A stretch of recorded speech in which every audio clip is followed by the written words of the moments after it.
morning, all of you. Thank you so much for taking the time out to attend this session. This is a special session. The intent is for it to be an educative and interactive session. Our focus is on related to financial planning for children with special needs. We are very fortunate to have with us today a very accomplished person in this particular domain, Sowmya Kuduvalli. Thank you, Sowmya, so much for joining us and giving us your time today. So Soumya is the co-founder, is a developmental psychologist. She's a neurocognitive developmental therapist. Her credentials run into several pages, but I'll just give a brief here. Soumya is the co-founder of HOPE. It's an early intervention center. Her basic education is in MSc psychology. She has done her diploma in counseling, diploma in early childhood guidance, and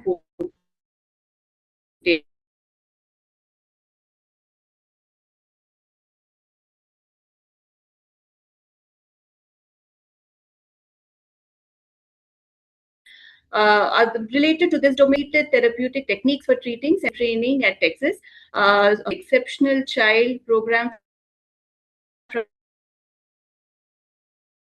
Vector Solutions. This is something that is built to meet the needs of students with exceptionalities. There are many more accomplishments. So Soumya has been in this domain for over 20 years and would be the right person to clarify your queries. Let me first set a context to why we are doing this webinar. When we have interacted with parents with children with special needs, especially in the autism spectrum, our observation is that a lot of them tend to get overwhelmed with the magnitude of the tasks that are in hand. Financial planning, the way we financial planners see it, technically is not different whether you have a child with special needs or otherwise. It's about breaking down the task, looking at it and on what can be controlled, what cannot be controlled. So our objective and intent is to guide you on what to expect if your child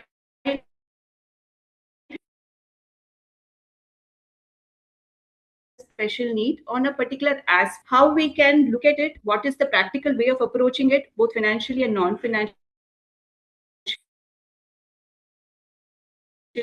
I'll probably just address the financial. She's into it on a day-to-day basis, and what can be done realistically. So the end objective for us would be to, a parent is able to assimilate the fact that this is not as burdening as it may seem to be. So without much ado, I'll probably hand over the session to Soumya. Soumya, I'll be running through the presentation.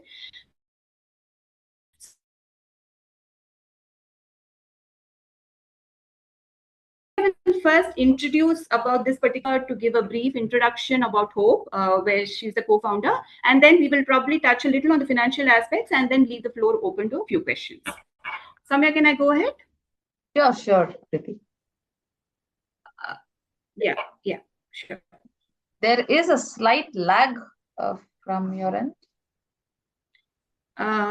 Is it? Okay, I'll just tell my colleague to have that checked. Just give me one second. Just give me a second. I'm just sharing screen.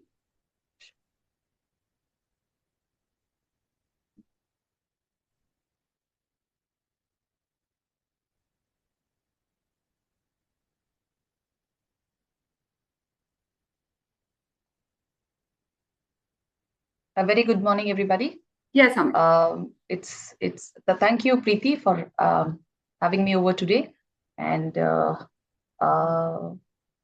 it is overwhelming, definitely, for a family who has a child with any kind of special needs, and if we are able to make any small contribution in getting their planning in place, that is something I would love to be a part of. Thank you for arranging this. We look at Hope, we look at early intervention. And when I say early intervention, we start looking at children from a lot of families communicate with us when they have received some kind of a diagnosis, even when the child is prenatal. So sometimes when they have had a genetic testing that they have done, or when the child may have high risk pregnancy, a lot of pediatricians, a lot of gynecologists refer to us, and we start talking to the families even when the child has not yet taken birth, and we kind of guide them through what could be the expected scenarios for the child. So we are preparing them for what could be in store. And sometimes there can be a very rough neonatal period when a child has had a difficult birth, uh, has had a stormy neonatal period, could be in the NICU for a little while, could have had a couple of seizures. The birth weight could be very low.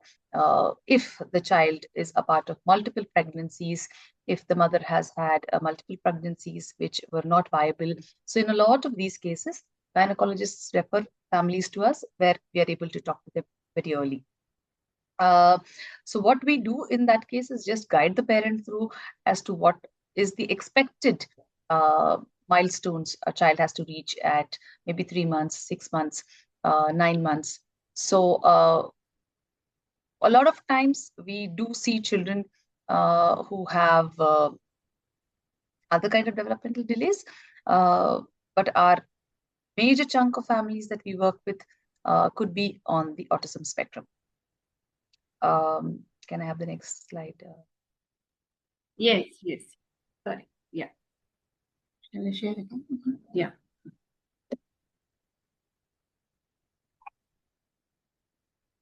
Yeah.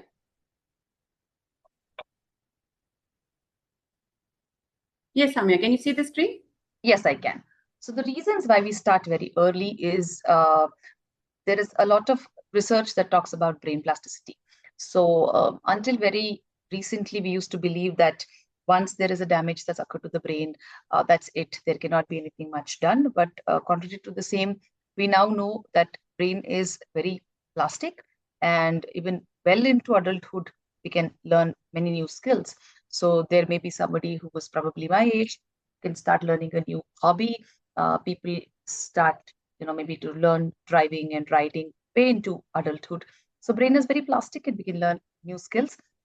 The brain plasticity is in its maximum when the child is very young. So skills learned early are easier to retain and generalize. What also we see is when the gap is less between the child's I'll continue. Chronological age and the child's difficulty, when the gap is less, you tend to see that there is lesser that are there in terms of challenges. There may not be too many behaviors because if the child is not communicating, the easier way for the child is to do is to cry and scream and get something. So language and social foundation in terms of communication, it develops best before the child is 6 years of age. A lot of ADLs, which is our daily activities of brushing, bathing, cleaning ourselves, toileting, all of this functional independence is very, very important, and it helps a child become a lot more confident. And when a child's skills are almost age appropriate, there are chances of better school placements. Yes, Preethi? Yeah. So when I look at development of a child, you all would have heard of the term IQ, right? So when I say IQ, all of this falls into IQ. It, in very young children, would be basically divided into our gross motor skills, which is when did the child attain its neck control, when did he or she start sitting, rolling over, creeping, crawling, walking, jumping, the large muscle movements. When I look at fine motor, I'll be looking at my eye-hand coordination. Am I able to, pick a smaller grain from a large portion of things? Or am I able to hold a pencil right? Am I able to join one dot to another? All of this would include our eye-hand coordination, manipulation of small objects. Can I, turn a key, turn a knob? And how is my motor planning? If I have to go from here to sit down on a particular chair, that means I need to take about 5 steps, turn around and feel where the chair is and sit down. So when our brain is functional well, we don't really uh, look at dissecting them into smaller steps, but each activity, including, if you have to unlock your phone, if you have your number lock or a sequence lock, the way you have to sequence them, all of that require you to plan, saying I hold my phone in my left hand and then I draw this particular pattern from my right hand. But we don't tell ourselves, or we don't plan it that way. But all of this happens a lot more automatically. When there is a difficulty in the child, it needs to be a lot more coordinated and helped. Language, when I talk about language, I'll be talking about both understanding of language and about how I'm expressing language. So there are a lot of people who may be well versed in their vernacular, but they may not be very comfortable talking in other languages. So I'm looking at both part. I'm looking at how I'm able to understand, how I'm able to express myself. Hearing, understanding, and using of language. And language also means I need to think in that particular language. A lot of us think in a particular language, be able to translate it into a language which we are able to talk to others in. Cognitive function is higher things like, okay, not just academic, but problem solving. There's no water today, so what can I do? There is no electricity right now, so what can I do? I'm attending a webinar and my internet failed, so what can I do? So those questions of what can I do, nobody actually taught us. We are able to come up with solutions, and that is our cognitive functioning. When I'm upset, when I get angry, how do I come from that anger to a regulated state? I'm not angry anymore. I'm able to control myself and communicate. How do I get along with people? How do I care for myself and other people's? All of this come under social and adaptive. Yes, Preethi?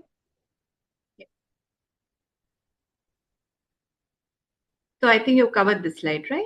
Yes. Okay. Can I go ahead? Yes, please. So when we look at early intervention at Hope, what we try and do is we try and see if we can, we'll go back to the previous slide. Yeah.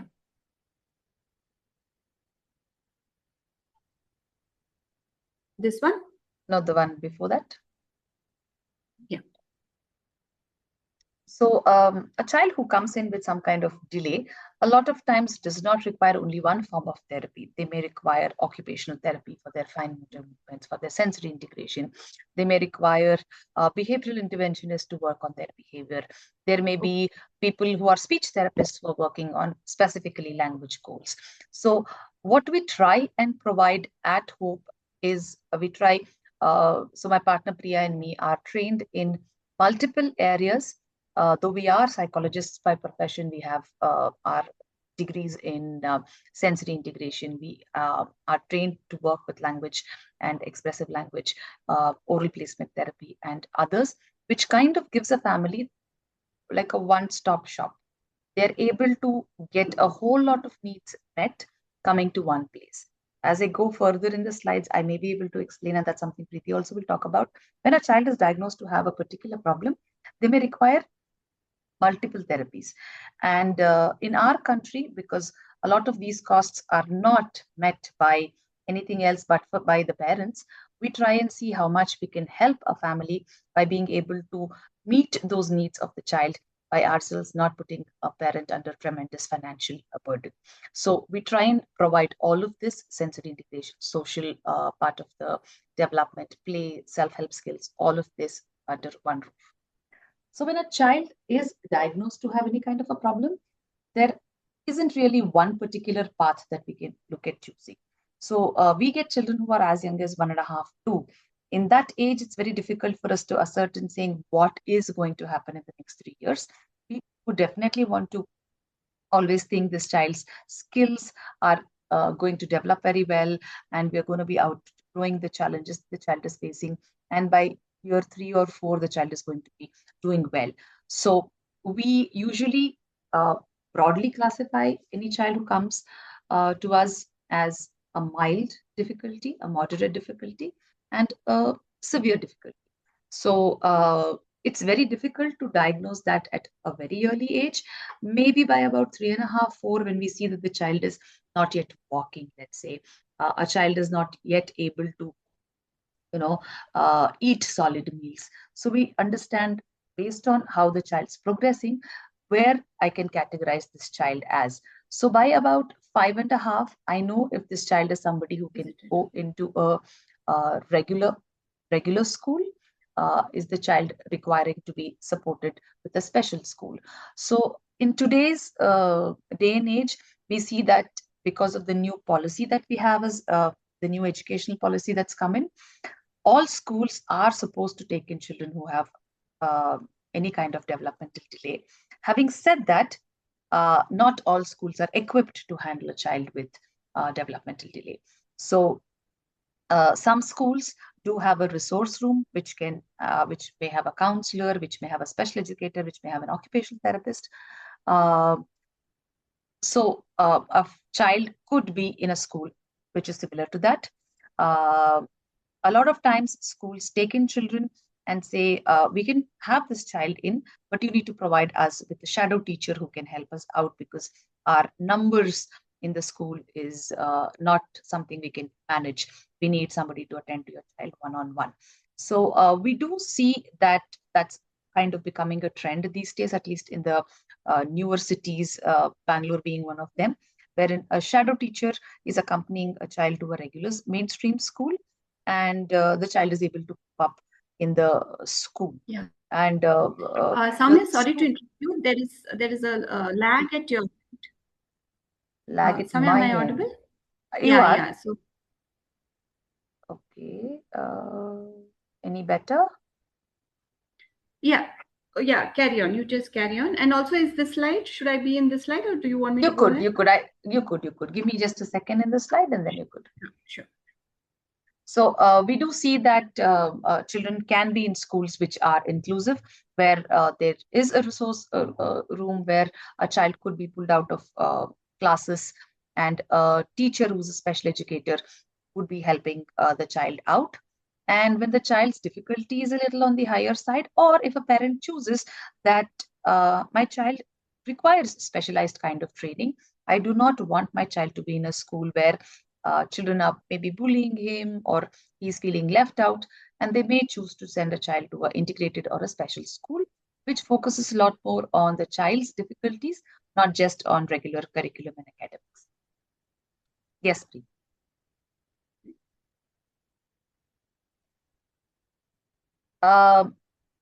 So change in the type of intervention, what will happen? They will be looking at a lot more functional communication in a special school. We'll be looking at emotional regulation, social problem solving, ADLs. There is a lot of academic accommodations that all the boards provide to a child who has any kind of special needs. So once they are of a particular age and they receive a diagnosis and they understand this is their difficulty, and if they can submit that to the board, it could be CBSE, the state board, the IGCSE board, the ICSE board, and there is another stream of education called NIS. All of these have various accommodations. Scribe can write your paper to your child. There may be calculators that you can use. You can type instead of writing. You can get additional time. You can have somebody read out the question paper to you. They can help you with things like looking at your paper and telling if you've missed out, like one entire sheet or things like that, giving you some little help in things like that. So there are various accommodations that they can do in things like the schooling and academics for children. Yes.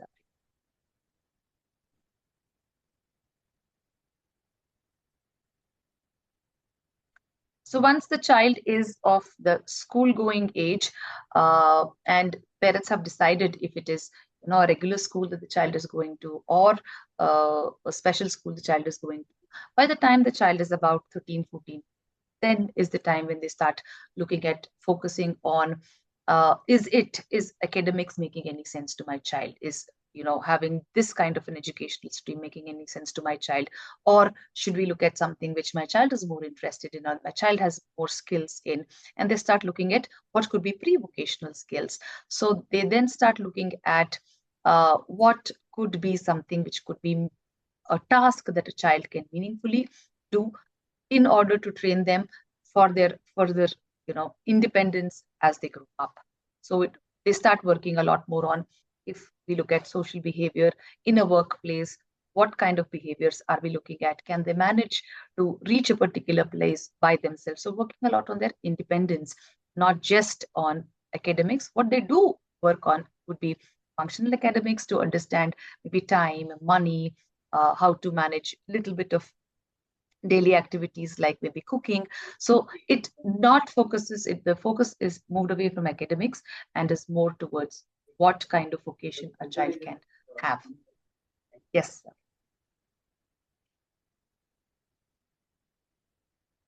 And once the child is between 15 and 18 years, and they're kind of clear saying, this is what we want to do, the available options currently are, things like this: data entry, it could be printing and packaging, hospitality tasks, retail support, bakery and kitchen work, assembly tasks, art and craft production. So these are what I have seen in and around Bangalore and other places where they start looking at vocational training for individuals who have any kind of developmental delay. And we've also seen individuals being placed in jobs which are of these subtypes.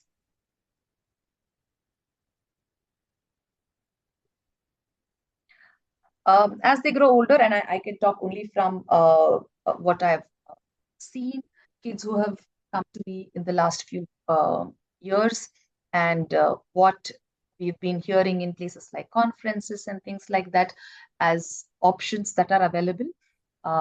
So in all the 4 metros, Sikandrabad, Pune, and a few places in Gujarat, we know that there are options of assisted living that is there, which means there are it's like a group home. There are about 5-6 individuals who are living together. All of them are individuals who have difficulty of various degrees. There is somebody who comes as a caretaker in terms of if anybody needs to be given medication, if anybody needs other kind of help, paying bills and those kind of things. Most of these individuals are living on their own. They're not living with their parents. They have a job that they are holding, and they're able to manage to do their basic tasks, being able to go to work, come back. So that kind of assisted living is something we hear of. There is a lot of community participation. So we know of a lot of senior citizen homes, which also have individuals with special needs where they are taken. And the whole idea being that they're helping out in maybe the garden and the kitchen and things like that. So they are a part of that community, and there are others who are living with them. Sometimes even the parents are living in the same senior citizen home. Sometimes they are not. There is partial independence, wherein they go to work and come back to their own spaces. There are a few NGO-run uh, uh, residential homes, and there are more and more coming up these days.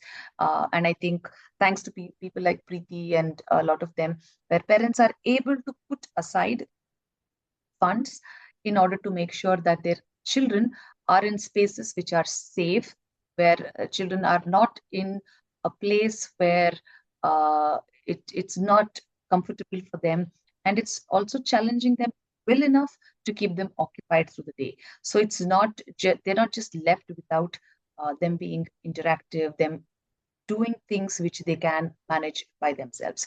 So there are assisted living, there are residential living, there are partial independence, there are all of these places which are happening.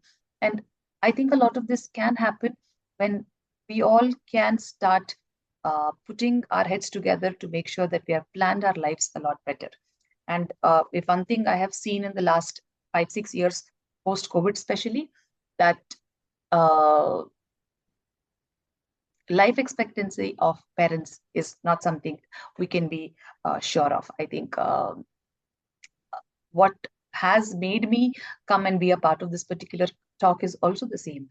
I've had parents as young as early 40s who unfortunately are no longer with us. This is post-COVID that I have seen. And during COVID, we lost a lot of parents. Uh, Single parenting in any scenario is difficult. And especially when you have a child who has special needs, it becomes even more harder. And it also is very, very hard. Keeping up in a marriage these days itself is a hard task. And when you have an emotional burden of having a child whom you have to take care of, that takes an enormous strain on you, both physically, emotionally, and of course, financially. So we need to start, no matter how, evasive we want to look into the entire thing and want to keep thinking, saying, it's going to be fine. My child is going to be fine. I want and pray every day that all children who come to me are going to be absolutely fine. But in the back of our mind, we also need to be very, very realistic in terms of understanding, you know what, let me be accepting of what the difficulty is, and let me start putting aside finances for a whole lot of things. I have a lot of parents who come and ask me for things like, is there stem cell therapy that's working for my child? Should I ask for, a therapy like this where I can have a stem cell, uh, surgery done for my child? Unfortunately, there is no quick fix for any of this, and it's not FDA approved and it's banned in many countries. So there are people who are doing it in our country, but unfortunately, they are not recommended form of therapy for at least the developmental disabilities that I know of. And that's when I want parents to be very cautious of where they put their money in. So there is no quick fix for a whole lot of things. Yes, it is an uphill task, and it's like, either running a marathon or climbing Mount Everest. So you need to have all your resources stacked up and kept. You need to always have something to fall back on. There can always be a rainy day. With jobs and uncertainty today, we need to be well prepared, because that should not be something that's adding more strain on an already strained life. So we do have a lot of facilities that the government of India provides. Um, so you need to have your UDID card. For that, in the beginning, you need to have the UDID website gives you a whole lot of access and information about what happens when you have a UDID card. If not anything, I think your air travel and your train travel are going to be a lot more comfortable. Um Trains definitely make it a lot more comfortable for you.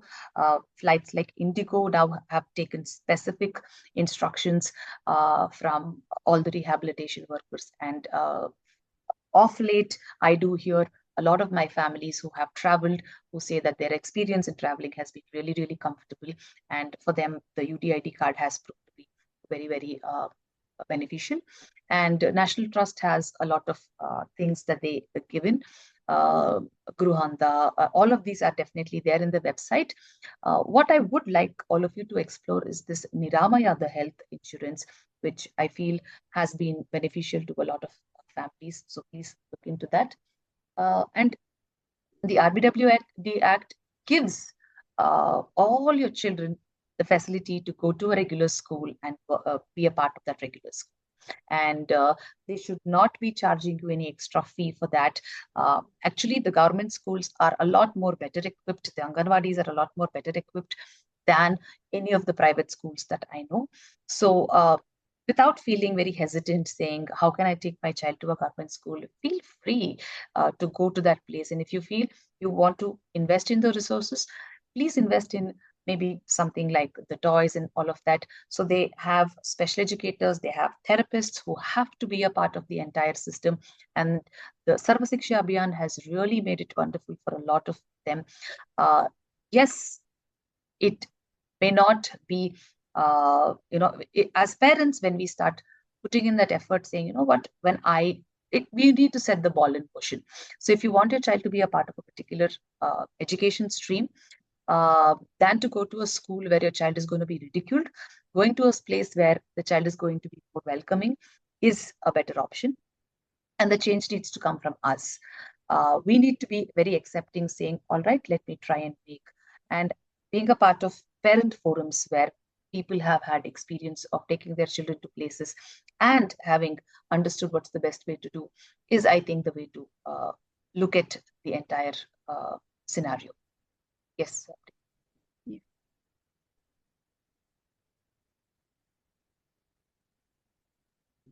Do you want me to go? I think I covered most of Yes. this. Yeah. Yeah.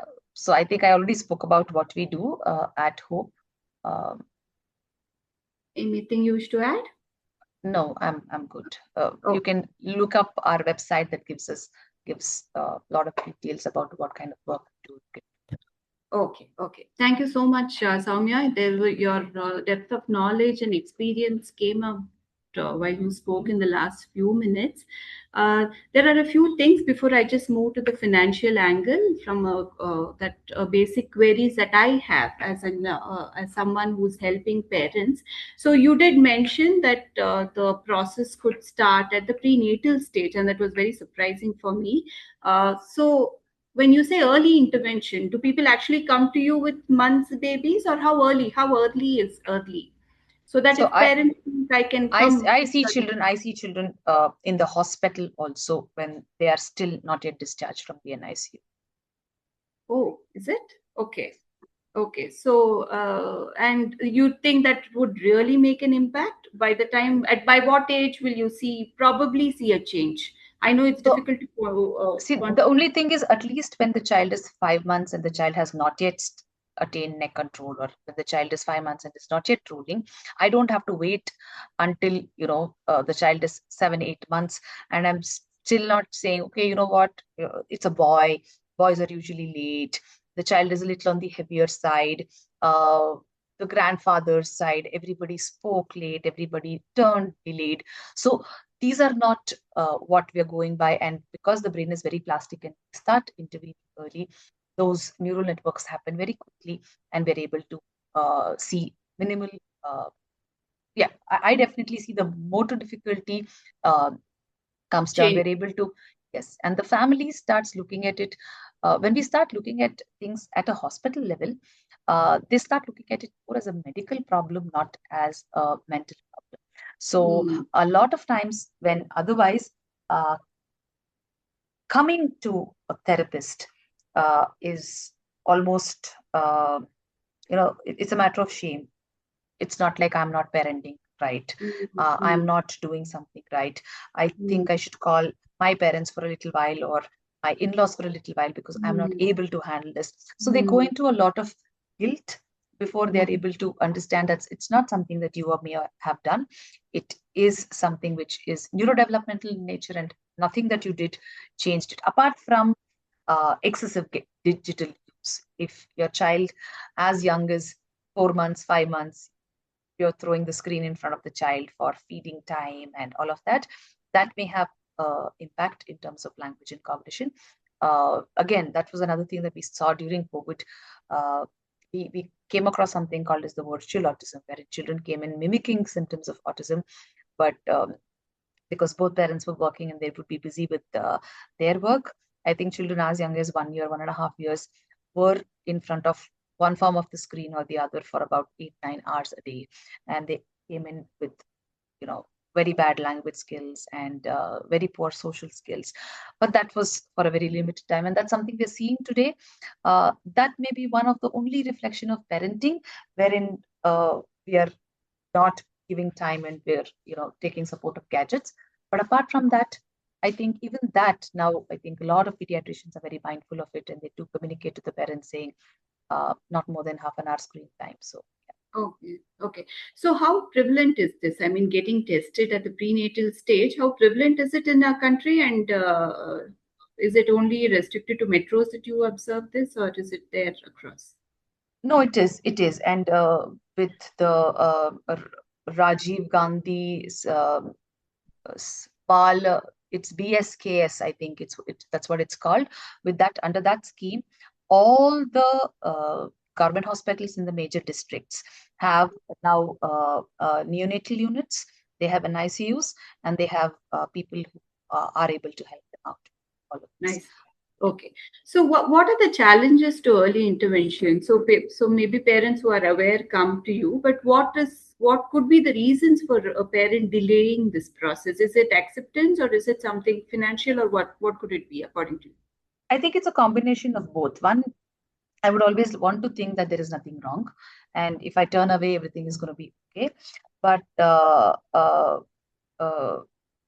I think financial is a big contributor, and Mm, making time to be able to come is also something which would be very, very hard for a lot of parents, especially you know, the last 10, 15 years.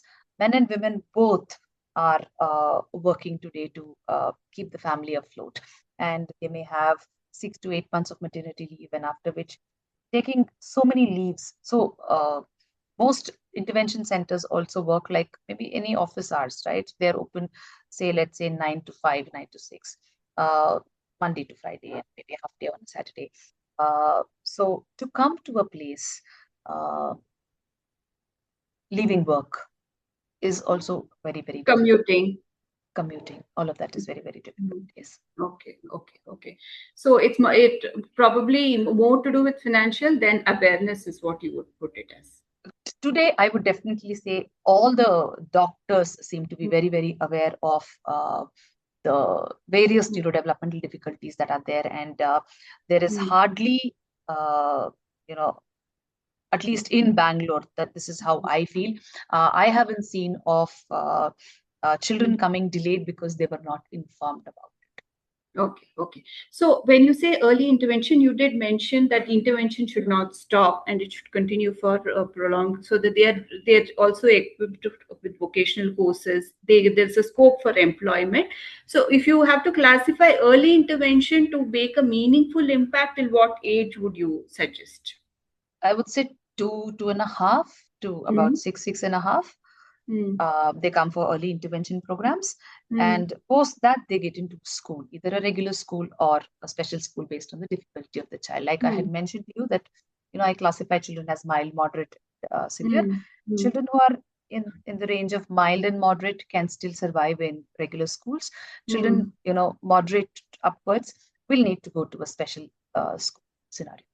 Okay. So when if the child is moderate, so what I mean, just as an example or for our understanding, what are all the therapies that you would probably recommend for a child who is moderate? I know each child is different, but for a child who's in the moderate spectrum, how many therapies would be required to So help the child? usually what happens is when a child is seen by a pediatrician, and the child, let's say, is about 3, 3.5, 4 years of age, and the pediatrician has a feeling that this child is not making very good eye contact, is not being very social, is not responding to questions I'm asking, so puts the child down as question mark ADHD, ASD, and will ask the child's family to seek uh, an assessment. So usually a developmental pediatrician or a child psychiatrist and a child psychologist, they would do an assessment.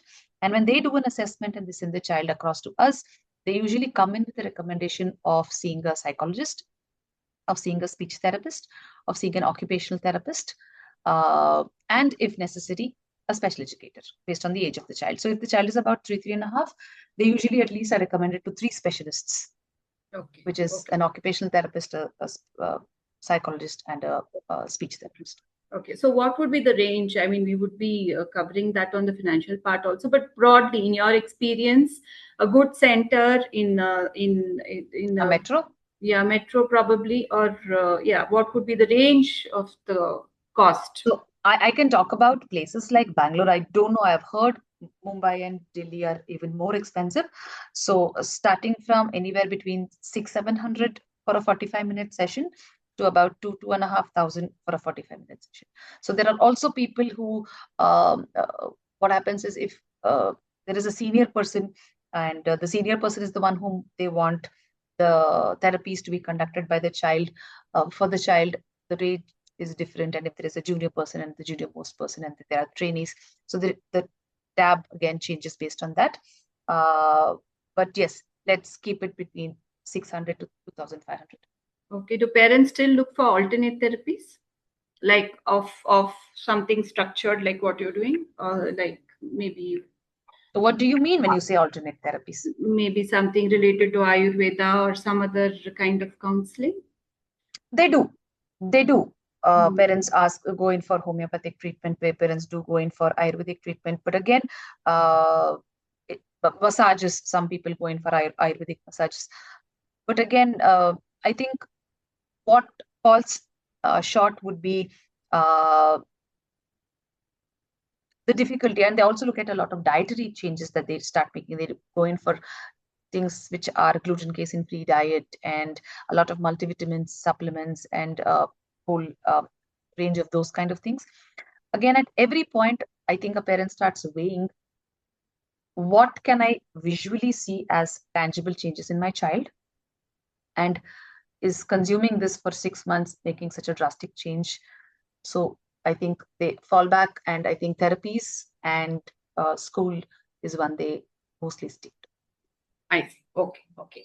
Yeah. Thanks, Soumya. So I'll just shift a little to probably based on our experience at this stage, that is early intervention stage, or from a financial point of view, what is it that the parents need to have in think? Let me just go to the screen. There are a couple of people who've raised hands. Yeah, very quickly, I'll cover this for 5 minutes and then we will probably leave the floor for questions. So, thanks once again, Samir. So, as you can see, uh, the planning for a child with special needs, from our point of view, whether it's a normal child or a special child, the process is long drawn. The only thing that makes it probably overwhelming in our experience, and as I had mentioned earlier, one of the main reasons why we wanted to have this session is to make it more structured and break down as much as possible. So if you see the entire process of financial planning for a parent with a child with special needs, it could entail all of this. Okay, so and these could be the different kinds of expenses at different stages. But today, as our focus is specifically on the therapy part, so we will just, once again, sorry, there is an issue with my issue with the, can you just check? Just give me a second.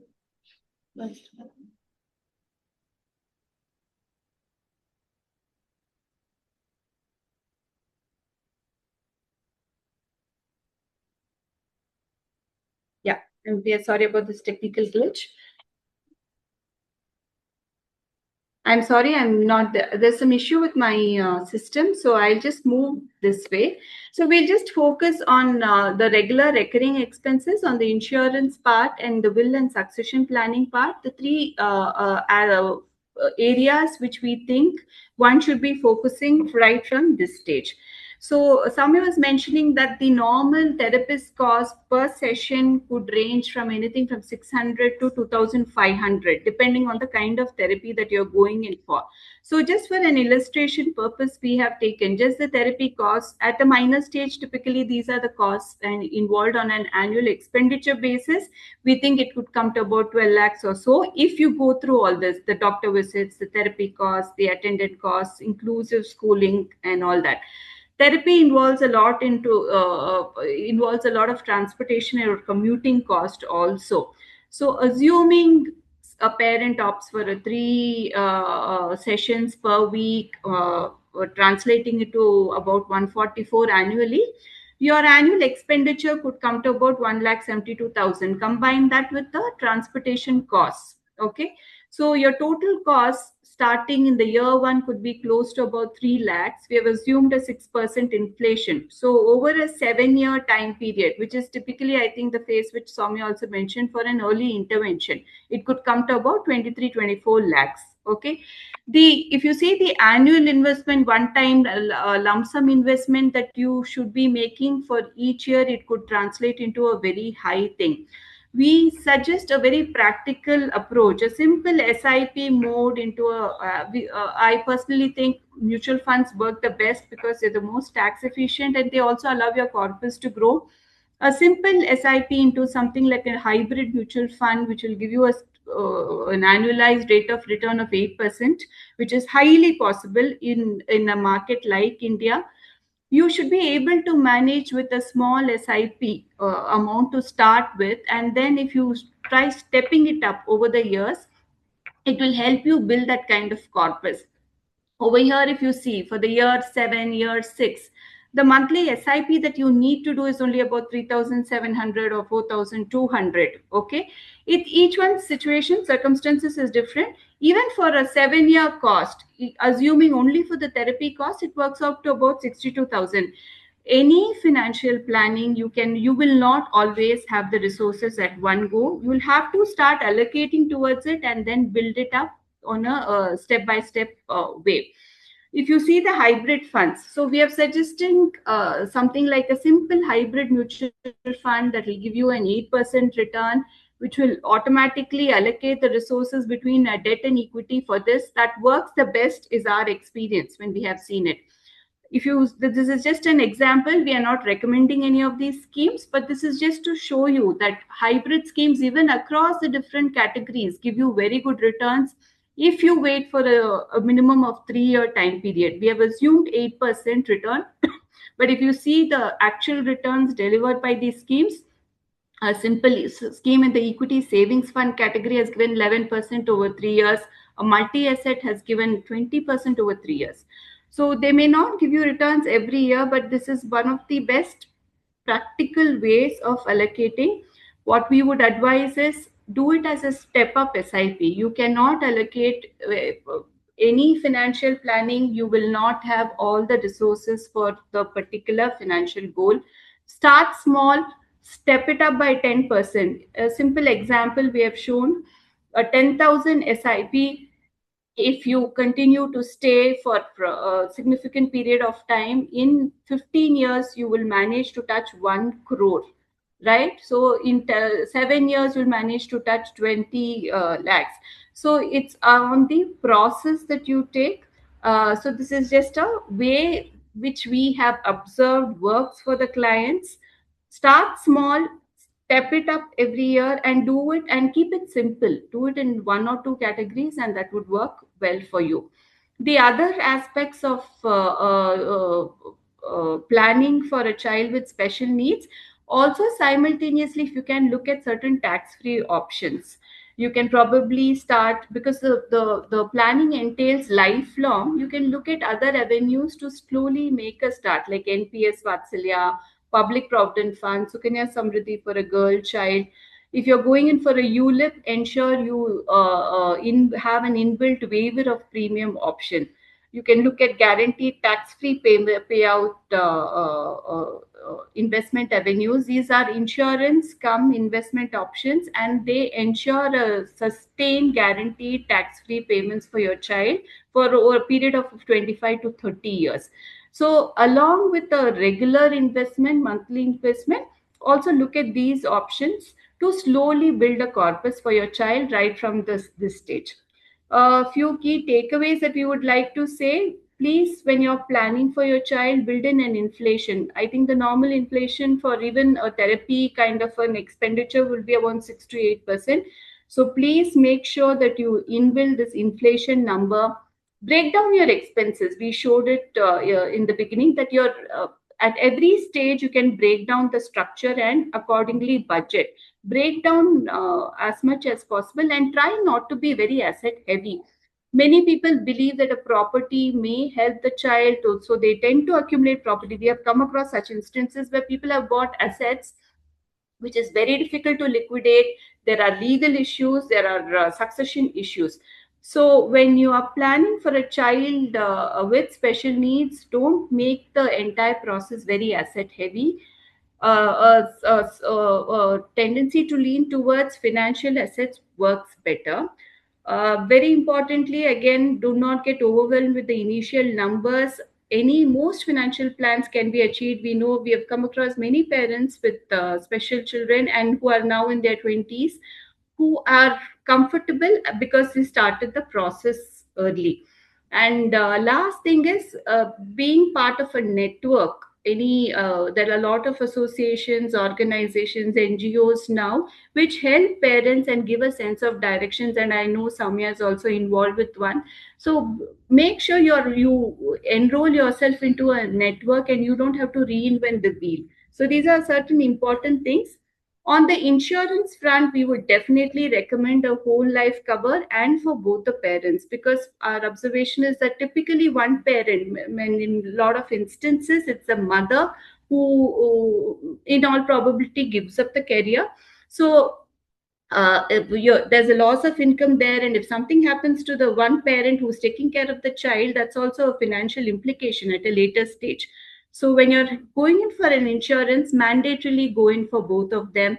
You can opt for more cost effective options like a term cover or a joint life cover, but most advisable would be a whole life cover one. Please ensure that you have a critical insurance or an income protection rider when you're going in for it. An important aspect in insurance is you can also opt for MWP, especially if the wife is not working and if it's only the husband. You have a Married Women's Property Insurance Act, where just by opting for it, in case there's any eventuality, all the money, all the proceeds would go only to the spouse, so that there is some kind of a financial security.